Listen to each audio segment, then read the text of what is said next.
au réseau Cogeco, vous écoutez Mythes et Complots avec l'enquêteur du paranormal, Christian Page et Jeffrey Soubrani. Et Christian, on a Joe qui est en ligne. Joe, bonjour. Est-ce que vous croyez au Bigfoot? Absolument pas. Mais je trouve ça tellement capturant que j'écoute tout le temps ça. Je trouve ça intriguant. Mm-hmm. Moi, c'est natif québécois puis canadien.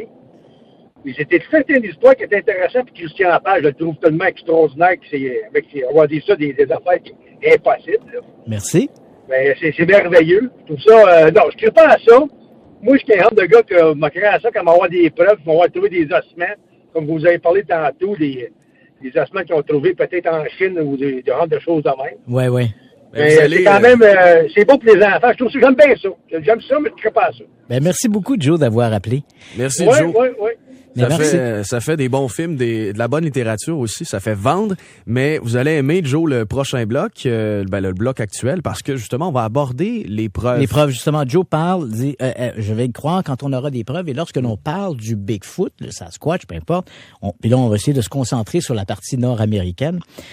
L'une des pièces on pourrait dire que les preuves tournent autour de 4 pôles en particulier. On a d'abord les preuves photographiques, les images, on a des preuves audio, on a également des moulages et ensuite on a les preuves biologiques, donc des poils, des excréments et tout ça. Donc on va passer en revue, si tu le veux bien, l'ensemble de ces preuves-là. Oui. Commençons d'abord par la preuve visuelle, la preuve photographique.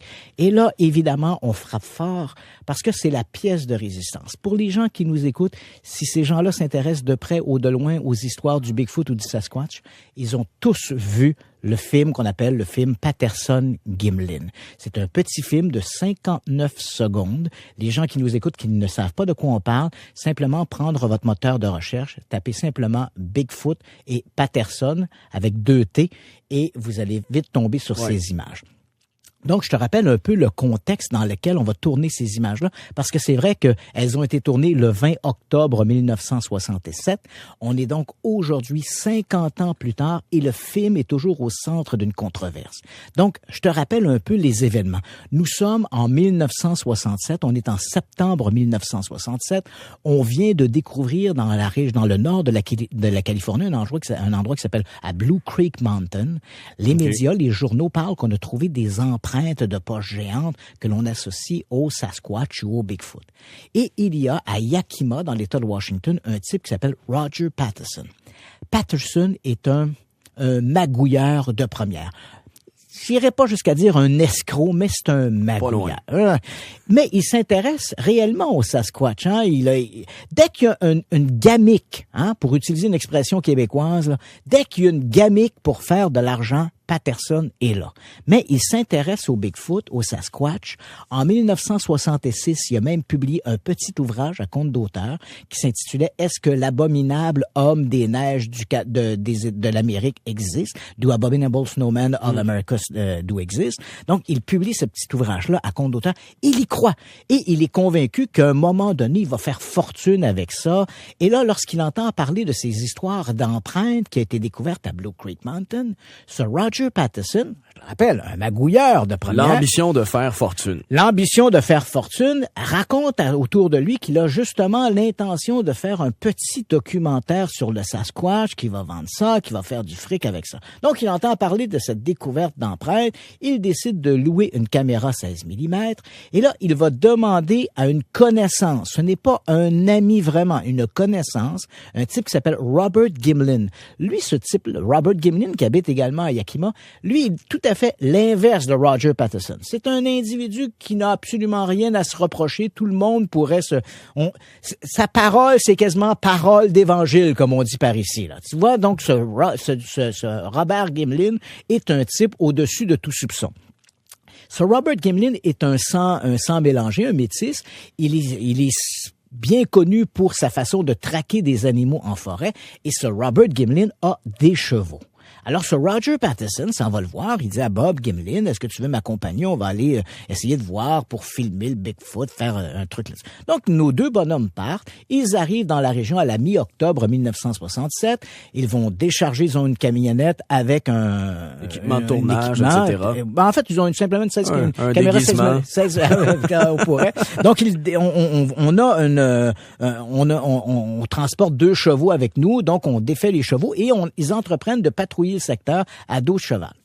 Et voilà qu'il va se produire l'impensable. Le 20 octobre, et là je te raconte l'histoire telle qu'ils l'ont racontée. Oui. Le 20 octobre 1967, ça fait déjà 1 semaine et demie à peu près qu'ils sont dans la région. Ils patrouillent à dos de cheval à la recherche de ces empreintes, de cette créature. Ils ont trouvé des empreintes et ils essaient de suivre la piste. Et voilà que ce 20 octobre 1967, on est un vendredi, en début d'après-midi, et voilà qu'alors qu'ils arrivent tout près du lit asséché d'une petite crique qui s'appelle Bluff Creek, on est toujours dans le nord de la Californie, le cheval de Patterson est né. Patterson est désarçonné par la levée de son cheval. Il tombe sur le sol. En se relevant, il la voit. La créature est tout près de lui. Il saute immédiatement sur le cheval. Il y a dans le sac que porte le cheval, il y a cette petite caméra 16 mm. Il la prend. Il part à courir en direction de la créature et il filme en même temps qu'il court. Donc, les 20 premières secondes du film nous montrent qu'un homme qui court. Donc, on voit absolument rien. On ne voit qu'un paysage qui sautille à la caméra. Et après 20 secondes, Patterson s'arrête. Et là, durant les 35 secondes qui suivent, on voit relativement bien une créature qui correspond à la description d'un Sasquatch, créature qui fait à peu près 2 mètres, 2 mètres 10 de haut, couverte de poils. Elle a une poitrine, donc c'est une femelle. Et à un moment donné, alors qu'elle marche, elle se tourne en direction de Roger Patterson. Pendant ce temps, Bob Gimlin, à dos de cheval, lui essaie de contourner la clairière. Il tire il y a comme un harnais, il tire de ce harnais une carabine 30-30. Et son idée n'est pas de tirer sur la créature, mais de tirer dans les arbres pour la forcer à changer de direction pour permettre à Patterson de la filmer plus longuement. Mais à ce moment-là, il entend Patterson qui lui dit « Je n'ai plus de film dans ma caméra ». Il faut se rappeler qu'on est avec une petite caméra 16 mm. C'était des bobines de film de 3 minutes. Patterson avait déjà utilisé 2 minutes en prenant des prises de vue d'arbres et de n'importe quoi. Il restait 1 minute de film et c'était compliqué de changer de film. Hein? Il fallait mettre la caméra dans un sac dans l'obscurité. Absolument. Et y aller à tâtons, charger la pellicule. C'était trop long. Donc, Patterson dit à Gimlin, il lui crie « Je n'ai plus de film dans la caméra ». Et Gimlin, donc, laisse la créature s'éloigner, disparaître entre les arbres. Ce petit bout de film est devenu le film le plus... En fait, pour les amateurs de cryptozoologie, on va même jusqu'à comparer ce film de Roger Patterson et de Bob Gimlin, on va jusqu'à le comparer au film Zapruder, hein, le film qui montre l'assassinat du président Kennedy. On le considère presque comme une pièce historique. Ce film-là a été analysé de toutes les façons possibles. On n'arrive pas à déterminer si c'était un trucage ou non. Robert Gimlin, ça serait difficile d'imaginer que Patterson ait fait une fraude en utilisant un type dans un costume sans que Bob Gimlin soit au courant. Et Bob Gimlin, bien sûr, n'a jamais changé sa version. Et comme je te l'ai mentionné, c'est un homme au-dessus de tout soupçon. D'imaginer que Patterson ait fait une fraude, aucun doute, c'est possible. Mais que Robert Gimlin ait pris part à cette fraude, ça, c'est plus discutable. Okay. Et avec les années, des gens ont dit, c'est moi le gars qui était dans le costume. Il y a plein de gens qui ont sorti, dont notamment à la fin des années 90, il y a un type qui s'appelait Bob Euronymous. Il est sorti de l'ombre en disant, j'étais le type dans le costume du film Patterson. Le problème, c'est qu'il dit que Patterson lui avait offert $1,000 pour faire le film. Il n'a jamais été payé. Et Roger Patterson est mort en 1972. Pourquoi Bob Euronymous a-t-il attendu à la fin des années 90 pour dire qu'il était le type dans le costume, alors que Patterson devait le payer en $1,000, qu'il l'a pas fait? Et là, ensuite, quand on regarde les proportions, ça fonctionne pas. Ce Bob Euronymous ne mesure pas 6 pieds 6. Pour qu'il puisse être le gars dans le costume, il aurait fallu que les avant-bras soient des avant-bras postiches, alors que sur le film, on voit bien que la créature bouge les doigts. Il y a plusieurs éléments qui fonctionnent pas. Mais le film est excessivement controversé.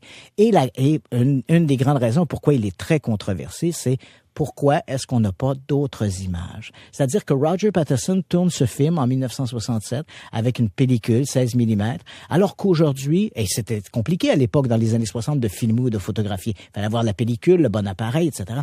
Alors aujourd'hui, tout le monde a des appareils qui peuvent filmer, des appareils portables, des téléphones mobiles, et pourtant, on n'a jamais de bonne image, jamais de bonne photo, et on nous ramène toujours à ce vieux film des années 60 de Roger Patterson. Et sur la côte ouest américaine, Christian, combien faudrait-il de spécimens pour que le Bigfoot ou le Sasquatch au Canada soit viable? Donc, c'est ça. Donc, à défaut de parler d'une réalité zoologique, il y a quand même des éléments sur lesquels on doit réfléchir. Et les biologistes reconnaissent que, uniquement pour les États-Unis, on n'inclut pas la Colombie-Britannique, mais uniquement lorsque le pays du Sasquatch, parce qu'il faut le dire, on a observé des Sasquatch dans tous les États américains, sauf l'île d'Hawaï. Et c'est vrai également au Canada. On a vu des Sasquatch, on a des récits partout au Canada, sauf à Terre-Neuve. Or, uniquement pour l'endroit où on a eu le plus d'observations, c'est la côte ouest américaine, du nord de la Californie à l'État de Washington. Et uniquement pour ces 2 États ennemis, disons, il faudrait avoir une population de 3000 spécimens, 3000 individus pour avoir une population viable. On peut donc se supposer qu'on le verrait plus souvent, on aurait de meilleures images que les images sautillantes tournées par Roger Patterson. Clairement. Il y a 50 ans. Et il me semble qu'il n'y avait même pas de gros plan dans ce film-là. Non, il n'y a pas de gros plan. Évidemment. Donc, dans un instant, on va parler avec André. Est-ce que vous croyez au Bigfoot? 514-790-9850, 1-866-790-9850. On revient dans 3 minutes.